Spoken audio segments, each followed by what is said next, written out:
Mummy ഈ ക്യാമറയുടെ date കഴിഞ്ഞതാ, ഇതിന് കഴിക്കാൻ കൊള്ളില്ല. ഈ എക്സ്പയറി ഡേറ്റ് കഴിഞ്ഞ് ക്യാമറ ഞാൻ കഴിച്ചാൽ എന്ത് സംഭവിക്കും? അസുഖം വരുമല്ലേ? അതുപോലെ തന്നെയാണ് പ്രോപ്പറായിട്ട് ഹൈജീനിക് അല്ലാത്ത ഫുഡും പ്രിസർവ് ചെയ്യാത്ത ഫുഡും നമ്മൾ കഴിച്ചാൽ നമുക്ക് അസുഖം വരും.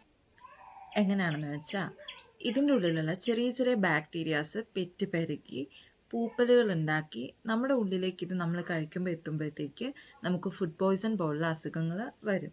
സോ എങ്ങനെ നമുക്ക് പ്രോപ്പറായിട്ട് ഫുഡ് പ്രിസർവ് ചെയ്യാം? That we are going to discuss today. It's all about keeping food safe to eat for longer periods.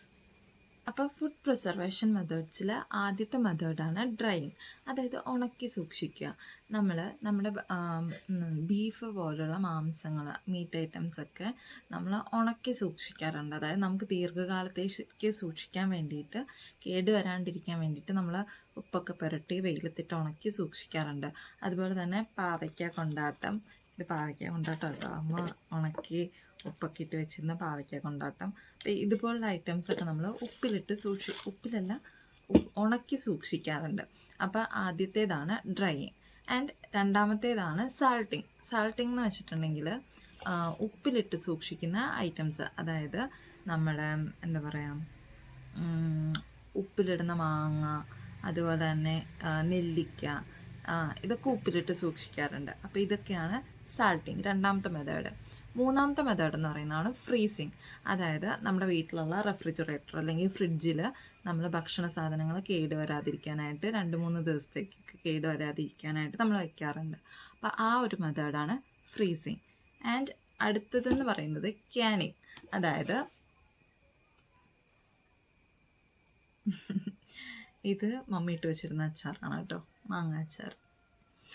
അതെ, ഇതുപോലെ തന്നെ നമ്മുടെ ഭക്ഷണ പദാർത്ഥങ്ങൾ കേടുവരാതിരിക്കാനായിട്ട് നമ്മൾ കുപ്പികളിൽ സൂക്ഷിക്കുമല്ലോ, ഭരണികളിൽ, ചില്ലുകുപ്പികളിലൊക്കെ. അപ്പോൾ ഈ ഒരു മെത്തേഡിനെയാണ് ക്യാനിങ് എന്ന് പറയുന്നത്. അടുത്ത ഒരു മെത്തേഡാണ് ഫെർമെൻറ്റേഷൻ എന്ന് പറയുന്നത്. അത് മെയിനായിട്ട് നമ്മുടെ ഇഡ്ഡലി മാവ്, ദോശമാവ്, അങ്ങനത്തെ അപ്പപ്പൊടി, അങ്ങനെയുള്ള ഐറ്റംസൊക്കെയാണ് കൂടുതൽ ഫെർമെൻറ്റേഷൻ ചെയ്ത് സാധാരണ സൂക്ഷിക്കാറുള്ളത്. അപ്പത്തിന് കുഴയ്ക്കുന്ന മാവുകൾ, അതൊക്കെ. ദെൻ വേറൊരു മെത്തേഡ് കുക്ക് ആൻഡ് സ്റ്റോറിങ് എന്നുള്ളത്. അതായത് നമ്മുടെ വീടുകളിലൊക്കെ കറികളൊക്കെ നമ്മൾ കുക്ക് ചെയ്തിട്ട് ഫ്രിഡ്ജിൽ സൂക്ഷിക്കത്തില്ലേ, ആ ഒരു മെത്തേഡ്. പിന്നെ ഷുഗറിങ് എന്ന് വെച്ചിട്ടുണ്ടെങ്കിൽ ജാംസ്, പൈനാപ്പിൾ ജാംസ്, ഇതുപോലുള്ള പല ടൈപ്സ് ഓഫ് ജാംസ് ഷുഗർ ചെയ്തിട്ട് ദീർഘകാലം സൂക്ഷിച്ച് വയ്ക്കാറുണ്ട്. അപ്പോൾ ഈ ഒരു മെത്തേഡിനെയാണ് ഷുഗറിങ് എന്ന് പറയുന്നത്. അപ്പോൾ ഫുഡ് പ്രിസർവേഷനിൽ ഒരുപാട് മെത്തേഡ്സ് ഉണ്ട്.